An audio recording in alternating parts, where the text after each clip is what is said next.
ಬರ್ರಿ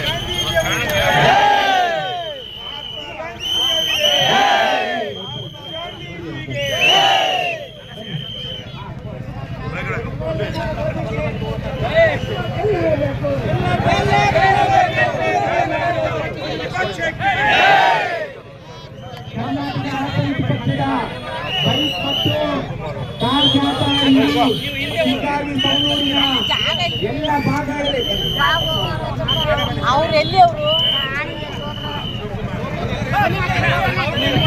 ಹಿಂದೆ ಹೋಗಿ ಮುಂದೆ ಅಲ್ಲ ಮುಂದೆ ಹೋಗಿ ಶಿವಕುಮಾರ್ ನಗರ ಬೆಂಗಳೂರು ಅವರು ಈಗ ಬಾವುಟ ಹಿಡ್ಕೊಂಡವ್ರು ಹಿಂದೆ ಬನ್ನಿ ಅಣ್ಣ ಹಿಂದೆ ಹೋಗ್ರಿ ಬಾವುಟ ಹಿಡ್ಕೊಂಡವ್ರು ಶಿವಕುಮಾರ್ ಅವರಿಗೆ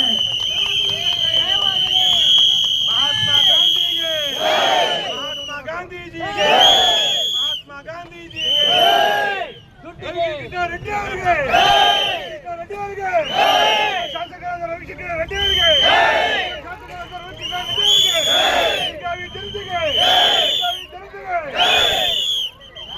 ಕರ್ನಾಟಕ ರಾಷ್ಟ್ರ ಸಮಿತಿ ಪಕ್ಷ ಇಲ್ಲಿವರೆಗೆ ಜನರ ದೇಣಿಗೆಯಿಂದ ನಡೀತಾ ಇದೆ. ಕಾರ್ಯಕ್ರಮಗಳು ಕೂಡ ಜನರ ದೇಣಿಗೆಯಿಂದ ಜನರು ಮುಂದೆ ಬಂದು ಲಕ್ಷಾಂತರ ರೂಪಾಯಿಗಳನ್ನ ದೇಣಿಗೆ ಮಾಡಿ ಇವತ್ತು ಕರ್ನಾಟಕ ರಾಷ್ಟ್ರ ಸಮಿತಿ ಪಕ್ಷವನ್ನ ಮುನ್ನಡೆಸ್ತಾ ಇದ್ದಾರೆ. ಇದು ಯಾರ ಪಕ್ಷ? ಯಾರ ಪಕ್ಷ? ರವಿಕೃಷ್ಣ ರೆಡ್ಡಿ MLA ಆದ್ರೆ ಯಾರೆಲ್ಲರೂ MLA, ನಾವೆಲ್ಲರೂ ಕೂಡ MLA ಆಗ್ತೀವಿ, ಸರ್ಕಾರವನ್ನ ಮುನ್ನಡೆಸ್ತೀವಿ.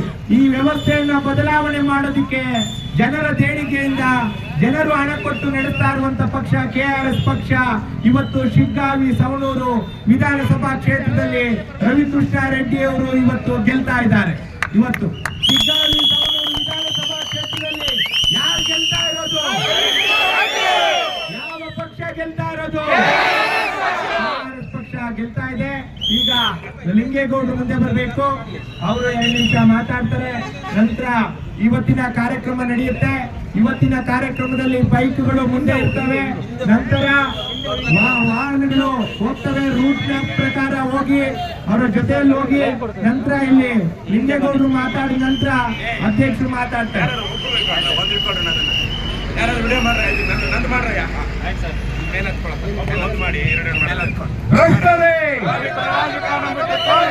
ನಾಡ ಪ್ರೇಮಿಗಳೇ,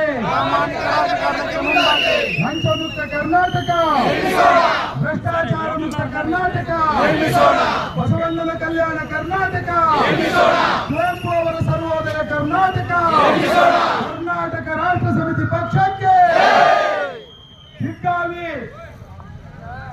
ಮುಂದಿನ ಶಾಸಕರಾದಂತಹ ರವಿಕೃಷ್ಣ ರೆಡ್ಡಿ ಅವರಿಗೆ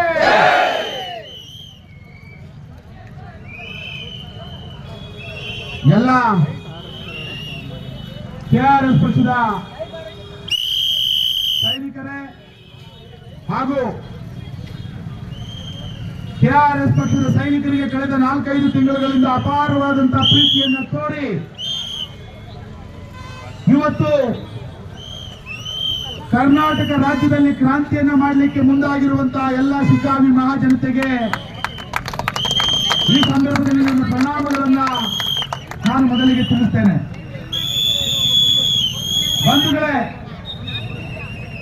ಈ ಚುನಾವಣೆ 2024 ನವೆಂಬರ್ 13ನೇ ತಾರೀಕು ನಡೆಯಲಿರುವಂತಹ ಶಿಗ್ಗಾವಿ ಉಪಚುನಾವಣೆ ಖಂಡಿತವಾಗಿಯೂ ಈ ಭಾರತ ದೇಶದಲ್ಲಿ ನಿಜವಾಗಿಯೂ ಪ್ರಜಾಪ್ರಭುತ್ವವನ್ನ ಎತ್ತಿಡಿಯುವಂತಹ ಒಂದು ಮಹತ್ವದ ಚುನಾವಣೆ ಅಂತ ಅನ್ನುವಂಥದ್ದನ್ನ ಈ ರಾಜ್ಯದ ಜನ ಪ್ರಜ್ಞಾವಂತರು ಈಗಾಗಲೇ ಗಮನಿಸ್ತಾ ಇದ್ದಾರೆ.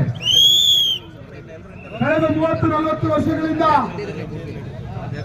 ಯಾವ ರಾಜಕೀಯ ಪಕ್ಷವು ಯಾವ ರಾಜಕಾರಣಿಯೂ ಮಾಡಲಿಕ್ಕಾಗದ ಒಂದು ಅಭೂತಪೂರ್ವವಾದಂತಹ ನಿಜವಾದಂತಹ ಪ್ರಜಾಪ್ರಭುತ್ವದ ಚುನಾವಣೆಯನ್ನು ಕರ್ನಾಟಕ ರಾಷ್ಟ್ರ ಸಮಿತಿ ಪಕ್ಷ ಇವತ್ತು ಶಿಗ್ಗಾವಿನಲ್ಲಿ ನಡೆಸೋದ್ರ ಮುಖಾಂತರ ನಿಜವಾಗಿ ಬಾಬಾ ಸಾಹೇಬ್ ಅಂಬೇಡ್ಕರ್ ಅವರು ಕೊಟ್ಟಂತಹ ಸಂವಿಧಾನದ ಆಶಯದ ಅಡಿಯಲ್ಲಿ ಚುನಾವಣೆಗಳು ಹೇಗಿರಬೇಕು ಅನ್ನುವಂತಹ ಒಂದು ಮಾದರಿಯನ್ನು ನಿರ್ಮಿಸಿ ಕಾಂಗ್ರೆಸ್, ಬಿಜೆಪಿ, ಜೆಡಿಎಸ್ ಪಕ್ಷಗಳಿಗೆ ನೀವು ಮುಂದೆ ಹೇಗೆ ನಡ್ಕೊಂಡ್ರೆ ಈ ರಾಜ್ಯದಲ್ಲಿ, ಈ ದೇಶದಲ್ಲಿ ನಿಮ್ಮ ರಾಜಕಾರಣವನ್ನು ಉಳಿಸಿಕೊಳ್ಳಲಿಕ್ಕೆ ಸಾಧ್ಯ ಅನ್ನುವಂತಹ ಎಚ್ಚರಿಕೆಯನ್ನು ಕೊಡಲಿಕ್ಕೆ ಇವತ್ತು ಮುಂದಾಗಿದೆ. ಖಂಡಿತವಾಗಿಯೂ ಈ ಚುನಾವಣೆ ಅತ್ಯಂತ ಮಹತ್ವದ್ದು. ನಾನು ಮೊದಲೇ ಹೇಳಿದಾಗೆ ಕಳೆದ 30-40 ವರ್ಷಗಳಲ್ಲಿ 224 ವಿಧಾನಸಭಾ ಕ್ಷೇತ್ರಗಳಲ್ಲಿ ಎಂದೂ ನಡೆಯದ ಚುನಾವಣೆಯನ್ನ ಇವತ್ತು ಕರ್ನಾಟಕ ರಾಜ್ಯ ಸಮಿತಿ ಪಕ್ಷ ಶಿಗ್ಗಾವಿನಲ್ಲಿ ನಡೆಸಿದೆ. ಅದಕ್ಕೆ ಶಿಗ್ಗಾವಿಯ ಮಹಾಜನತೆಯ ಅಭೂತಪೂರ್ವವಾದಂತಹ ಬೆಂಬಲ. ಮಹಾಜನತೆ ಅಂದ್ರೆ ನಾನು ಹೇಳೋದು, ಯಾರ್ಯಾರು ಕಾಂಗ್ರೆಸ್, ಬಿಜೆಪಿ ಪಕ್ಷಗಳಿಗೆ ಚುನಾವಣೆಗಳಲ್ಲಿ ಹಣ ಹಂಚುತ್ತೀವಿ ಅನ್ನುವಂತಹ ಕಾರಣಕ್ಕೆ ಸಣ್ಣ ಪುಟ್ಟ ಪುಡಾರಿಗಳಾಗಿದ್ದಾರೆ, ಅವರ ಬಳಿಗೆ ಹೋಗ್ತೇನೆ. ನೇರವಾಗಿ ಜನಗಳ ಬಳಿಗೆ ತಲುಪಿದಂತಹ ಕೆಆರ್ಎಸ್ ಪಕ್ಷ ಶಿಗ್ಗಾವಿಯ ಮತದಾರರನ್ನ ನೀವು ಪ್ರಜಾಪ್ರಭುತ್ವದ ಪ್ರಭುಗಳು ಅನ್ನುವಂಥದ್ದನ್ನು ಹೇಳುವ ಕಾರಣಕ್ಕಾಗಿ ಇವತ್ತು ಕಾಂಗ್ರೆಸ್ ಮತ್ತೆ ಬಿಜೆಪಿ ಪಕ್ಷಗಳು ನಿಲುವಿಗೆ ಒತ್ತಾಡ್ತಾ ಇದ್ದಾವೆ. ಅದನ್ನ ಜನಗಳಿಗೆ ತೋರ್ಬಿಟ್ರೆ ನಮಗೆ ಕಿಮ್ಮತ್ತಿರೋದಿಲ್ಲ ಅನ್ನುವಂತ ಭಯದಲ್ಲಿ 108 ನಾಟಕಗಳನ್ನ ಕಾಂಗ್ರೆಸ್ ಮತ್ತೆ ಬಿಜೆಪಿ ಪಕ್ಷಗಳು ಇವತ್ತು ಆಡ್ತಾ ಇದ್ದಾವೆ. ಬೊಮ್ಮಾಯಿಯವರು, ಮಾಜಿ ಮುಖ್ಯಮಂತ್ರಿ ಬೊಮ್ಮಾಯಿಯವರು ಅವರ ಮಗನನ್ನ ಇಲ್ಲಿ ಕಣಕ್ಕೆ ತಂದು ನಿಲ್ಲಿಸಿ ತಮ್ಮ ಮಗನ ಕೈನಲ್ಲೂ ಸುಳ್ಳಾಡಿಸ್ತಾ ಇದ್ದಾರೆ. ನಮ್ಮಪ್ಪ ಮಾಡಿರುವಂತಹ ಸಾಧನೆಗಳನ್ನ ಹೇಳ್ಕೊಳ್ಬೇಕು ಅಂದ್ರೆ 4 ದಿನ ಬೇಕು ಅಂತ ಹೇಳಿದ್ರು. ಖಂಡಿತ ಬೊಮ್ಮಾಯಿಯವರ ವೈಫಲ್ಯಗಳನ್ನ ಹೇಳೋದಾದ್ರೆ ಪ್ರತಿ ಬೀದಿಯ ಕಲ್ಲುಗಳು, ಪ್ರತಿ ಬೀದಿಯ ಧೂಳು ಬೊಮ್ಮಾಯಿಯವರ ವೈಫಲ್ಯವನ್ನು ಹೇಳ್ತಾ ಇದೆ. ಒಬ್ಬ ಮುಖ್ಯಮಂತ್ರಿಯಾಗಿ ಅವರು ಯಾವ ರೀತಿಯಲ್ಲಿ ಇಲ್ಲಿ ಸೋತಿದ್ದಾರೆ ಅಂತ ಅನ್ನುವಂಥದ್ದನ್ನ ಇವತ್ತು ಕರ್ನಾಟಕ ರಾಜ್ಯ ಸಮಿತಿ ಪಕ್ಷ ಅವರ ಮುಖಕ್ಕಿರಿದಿದೆ ಮತ್ತೆ ಈ ರಾಜ್ಯದ ಜನಗಳಿಗೆ ತೋರಿಸಿದೆ. ಹಾಗಾಗಿ ಕಾಂಗ್ರೆಸ್ ಮತ್ತೆ ಬಿಜೆಪಿ ಪಕ್ಷಗಳ ಪ್ರಜಾಸತ್ತಾತ್ಮಕ ಒಂದು ರೀತಿಯಲ್ಲಿ ಚುನಾವಣೆಗಳಲ್ಲಿ ಹಣವನ್ನು ತಂದು ಆ ಹಣದ ಮೇಲೆ ಚುನಾವಣೆಗಳನ್ನು ನಡೆಸ್ತೀವಿ ಅಂತ ಇರುವಂತಹ ದುರಹಂಕಾರವನ್ನ ಇವತ್ತು ಶಿಗ್ಗಾವಿಯ ಜನ ಮುರಿತೀವಿ ಅನ್ನುವಂಥದ್ದನ್ನು ಮಾತಾಡ್ತಾ ಇದ್ದಾರೆ. ಅದಕ್ಕೆಲ್ಲ ಕಾರಣೀಭೂತರಾಗಿರುವಂತಹ ಕೆಆರ್ಎಸ್ ಪಕ್ಷದ ಸೈನಿಕರಿಗೆ ನಾನು ವಂದಿಸ್ತಾ, ಇದು ನಿಜವಾಗಿಯೂ ಒಂದು ರೀತಿಯಲ್ಲಿ ಮಹಾಕ್ರಾಂತಿ. ಇದು ನಾವಿವತ್ತು ಕರ್ನಾಟಕ ರಾಜ್ಯ ಸಮಿತಿ ಪಕ್ಷ ಶಿಗ್ಗಾವಿಯ ಮಹಾಜೊತ್ತಿನಲ್ಲಿ ಸೇರ್ಕೊಂಡು ಮಾಡ್ತಾ ಇರುವಂತಹ ಈ ಕ್ರಾಂತಿ ಮುಂದಿನ ದಿನಗಳಲ್ಲಿ ಇಡೀ ದೇಶದ ರಾಜಕಾರಣವನ್ನ, ಕೆಟ್ಟ ರಾಜಕಾರಣವನ್ನು ಬದಲಾಯಿಸಿ ನಿಜವಾಗಿ ಒಂದು ಸಂವಿಧಾನಬದ್ಧ ರಾಜಕಾರಣಕ್ಕೆ ಮುನ್ನುಡಿ ಬರೆಯುತ್ತೆ ಅಂತ ಅನ್ನುವಂಥದ್ದನ್ನು ಹೇಳೋದಕ್ಕೆ ಸಂತೋಷ ಪಡ್ತಾ, ಇದೆಲ್ಲವನ್ನು ಸಾಧ್ಯವಾಗಿಸಿದ ಕೆಆರ್ಎಸ್ ಪಕ್ಷದ ಸೈನಿಕರಿಗೆ ಮತ್ತೆ ಶಿಗ್ಗಾವಿ ಕ್ಷೇತ್ರದ ಎಲ್ಲ ಮತದಾರ ಬಂಧುಗಳಿಗೆ ನಮಸ್ಕರಿಸ್ತಾ, ಮುಂದೆ ರವಿಕೃಷ್ಣ ರೆಡ್ಡಿ ಅವರು ನಿಮ್ಮನ್ನು ಉದ್ದೇಶಿಸಿ ಮಾತಾಡಬೇಕು. ಈ ನಮ್ಮ ರ್ಯಾಲಿ, ಈ ಬೈಕ್ ರ್ಯಾಲಿ ಈ ಕ್ಷೇತ್ರದ ಜನಗಳಿಗೆ ನಮ್ಮ ರೊಕ್ಕ ನಮ್ಮ ಹಕ್ಕು ಅಂತ ಅನ್ನುವಂತ ಸಂದೇಶವನ್ನು ಸಾರೋದಕ್ಕೆ ಹೋಗ್ತಾ ಇರುವಂತ ರ್ಯಾಲಿ. ಚುನಾವಣೆಗಳಲ್ಲಿ ಬಿಜೆಪಿ ಮತ್ತು ಕಾಂಗ್ರೆಸ್ ಪಕ್ಷ ಹಂಚುವಂತಹ ಹಣ ಏನಿದೆ, ಆ ಹಣ ನಮ್ಮದು, ನಮ್ಮ ಜೇಬಿಗೆ ಕನ್ನ ಹಾಕಿ ಸಂಪಾದಿಸಿದಂತ ಕಳ್ಳ ಹಣ ಅದು. ಆ ಹಣವನ್ನ ನೀವು ಅವರನ್ನ ಅಂತ ಭಾವಿಸಬೇಡಿ. ಅದು ನಮ್ಮ ರೊಕ್ಕ, ನಮ್ಮ ಓಟ್ ಹಾಕುವಂಥದ್ದು ನಮ್ಮ ಹಕ್ಕು ಅಂತ ಅನ್ನುವಂಥದ್ದನ್ನು ಹೇಳಲಿಕ್ಕೆ ಬರ್ತಾ ಇರುವಂತಹ ರ್ಯಾಲಿ ಇದು.